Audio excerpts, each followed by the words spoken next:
Alan Lynn Torretto. And then I coached wrestling and football together continuously for 17 years here. And then I got to a point where to be an academic teacher and teach biology and to coach two sports full on, JV and varsity, football and wrestling, it just became pretty demanding, and I had to something had to give. And so I ended up just focusing on wrestling, where I thought I could have more impact and where I was needed more. Football coaches are easier to come by than wrestling coaches. Well, there's a number of things that I find that I find interesting and attractive about the sport. Me personally, one, the thing that, as far as the sport is concerned about wrestling, it's a sport where it's truly no one to blame, no one to depend upon other than yourself as an individual. Whether you win or lose, whether you're successful or unsuccessful, is all involved in how you do it individually. There's no one else to point the finger at. Another thing that I find very, very interesting in the sport of wrestling and attractive is that you're under a microscope. You're out on a football field or a soccer field, there's 22 other, the 21 other people running around. It's really hard for people to just focus on you and see whether you're doing a good job or you're not doing a very successful job. In wrestling, you're under the microscope. Everybody's looking at you. It's just you against that other person, and that has an attraction to it. Also, it's a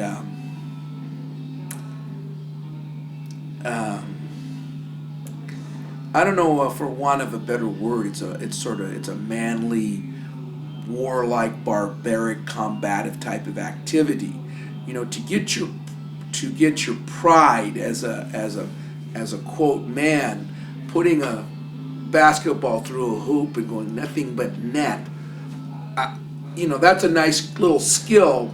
But as far as your manliness, girls can do that just as well as girls can make. That has appealed to me. The barbaric, combative, warlike part of the sport.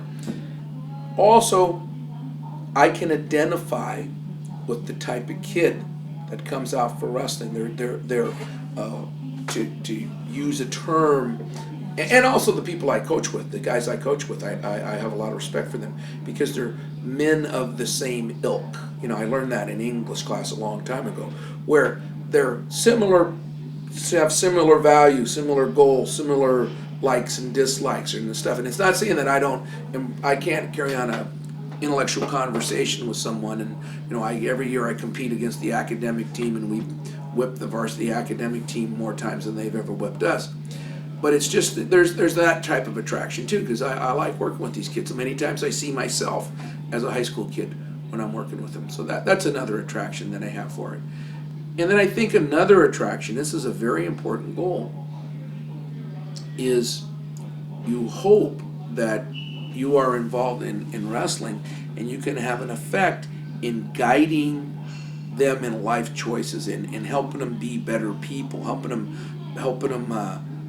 mature and grow and become good young men, and not just kids stumbling through high school. Kids that have values, kids that have honor and decency, and they respect their opponents, win or lose, and they do things right, and they learn values that there's no secret to success. There's no elevator. There's no escalator. There's no magic formula, especially in the sport of wrestling.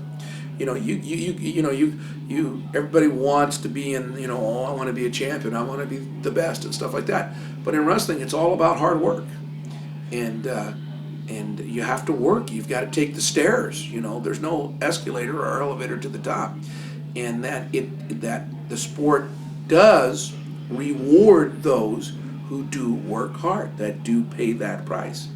And so that's another value, or another thing that I'd like to instill in kids, is that if you do work hard, it will pay off. So there are scholarships available. We have had kids go on, and in fact, one of the pictures we have up there is a kid, Justin Woodruff, who wrestled at the Naval Academy and became the captain of their team.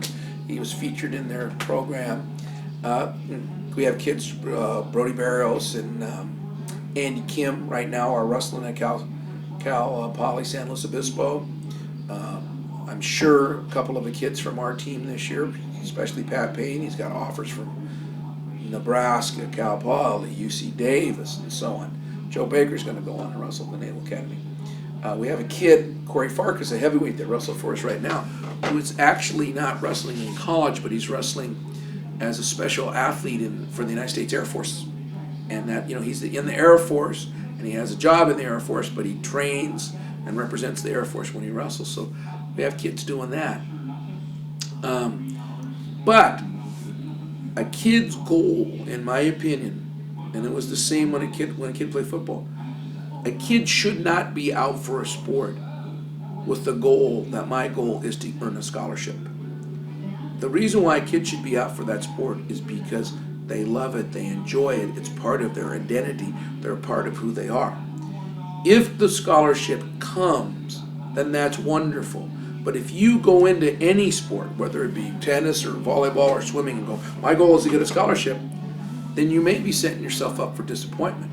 And then as the season progressed and I saw the success that he had and the results that he had, and I watched him coach, and I realized that his system was awesome, that he had an excellent technique. And of course, as the years have went by, I just see him coach, and it's kind of a funny thing that I've thought about a couple of times. He's been coaching for many years, and the breadth of knowledge he has of the sport is incredible.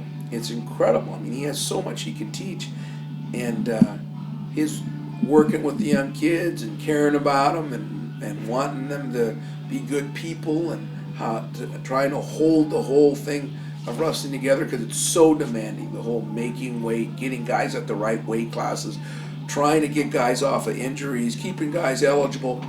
It's a gigantic task, and he does an excellent job at it. So from my initial reaction, it's grown to this incredible respect, and it's probably beyond that. I don't know if there's another word for it, but it's just an understanding that he does a tremendous job, and I don't know if anybody could do it better. And it would just be a tremendous loss of knowledge and ability when he does retire. And of course, I'm not saying don't retire. That's a decision he has to make for himself. But it's kind of like a tragedy that this talent will be lost someday. Whether it's through retirement, or he gets run over by a cement truck, or drowns when he goes fishing or something. But there's this tremendous talent and ability that will be lost someday when he does retire. And it's kind of like when Leonardo da Vinci or Michelangelo died, that talent was lost with him. And it's going to happen, but it's a shame when it does happen, when he does retire, just because of the loss. And so then a few years later, when he came to Poway High, we didn't have an experienced 103-pound wrestler for varsity, so we were going to the El Dorado tournament, and Pat was this good little freshman, so he'd be our varsity 100-pounder. And he was unseated. He's a little guy, doesn't have anything, and he was wrestling a seated guy in his very first match. And I watched him, and I saw, God, he is good. He did a great job. And he was battling the guy really tough, and he put a bar on the guy, and which is his patented move that he's pinned so many guys with now as his senior year, and he just cranked this guy over and stuck him. And he was a freshman, unseated, wrestling a seated guy. And as that day progressed, I watched Pat, and I saw quality in Pat. Many freshmen will come in and they're talented. Many freshmen will come in and they'll have a lot of skills. They'll have a lot of matches. They've had older brothers who've wrestled just like Pat. But the thing that impressed me the most about Pat, and he's had this quality all the 4 years that he's been at Poway High, is that Pat Payne is all business. And what I mean by that, there's no flash, there's no show, there's no hamming it up, no crowd pleaser, no win or lose, no emotional tantrums, there's no huffing and puffing. It's business. It's the business of wrestling. And I saw that the first time he wrestled as a freshman. And most freshmen who would become wrestling varsities for the first time, their first high school match of their life is a varsity match. They're not wrestling freshmen, or they're not wrestling JV. And there was no nervousness. There was no, oh, the big eyes, oh, I don't know, varsity. And even when he won, he wasn't like jumping up and down like he won the Super Bowl or the Olympics or anything like that. And it was just business. And he had this level, even personality. And I'm telling you, I could see right there that he had the makings of greatness, the qualities that he displays now when he wrestles in his senior year. You know, he had those at that very young age, and I noticed that at that first match and that first tournament. He ended up winning that first tournament.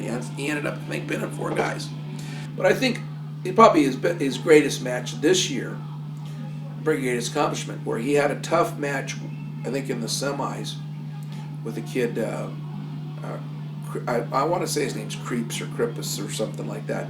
That's not how you pronounce it, but it's that he's the number 2 rated guy in state, Cripps or something like that. And he did a roll and battled Pat and put Pat on his back and was so close to pinning Pat. And Pat recovered and just barely beat him there in like the semis of Reno.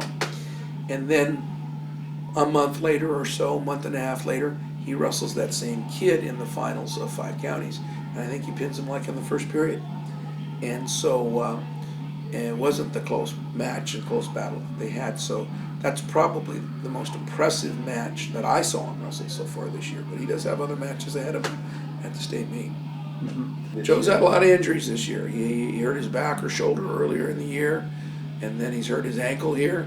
And these things have prevented him from training and have slowed him a little bit. If he was full, if he had been able to train all along, he'd be in a better situation than he is now. Hopefully he'll have a good week of training next week and do well in the Masters and then do good at state after that. I knew Paul ever since he was a little tiny kid. He comes from another big-time wrestling family. He's had brothers wrestle at Poway High. I've seen Paul when he was just like in the 2nd grade, 3rd grade. And I knew about him in junior high, and when he came to Poway High as a freshman, he was also a freshman wrestling varsity, just like Pat. They were in the same situation. Junior high kids, freshmen, wrestling varsity. And his sophomore year should have won state, and he got an injury, which has nagged him a little bit. And then he won in his junior year, and he's having a fine year this year. Oh yeah, the skill level is way better. The teams we have now would kill many of those past really good teams that we had. The whole state has gotten harder. There's more schools competing. There's more schools knowing what to do to make themselves more competitive. So on a whole, it's way tougher, way better, higher level than it was 30 years ago. Mm-hmm. Oh, state-wise, I think there's almost 800 schools that wrestle in California, and they all compete at one state meet. There's not a small state like Arizona compared to California has 5 different state champions, 5 different divisions. Three or 4 states, I think like New York and Pennsylvania and California or something like that. Those are the only states that have one division in the state meet. Mm-hmm. If that could ever happen where those guys are all 14 are there, they're all on weight, they're all healthy, that'd be a wonderful thing to see. That's our goal. And it's a very typical thing in college to have, the Joan Kroc Peace and Justice place at USD or something hall at Harvard or something where people contribute. And Doc Munday contributed here on the high school level, which is and the little kid level with the Slammers, and it's a wonderful thing, it's a wonderful way of spending their money. You see so many other people who have money that squander it, wasted, and there's nothing in it for him. He doesn't get any money or anything else, and it's just a selfless gift to help a lot of kids.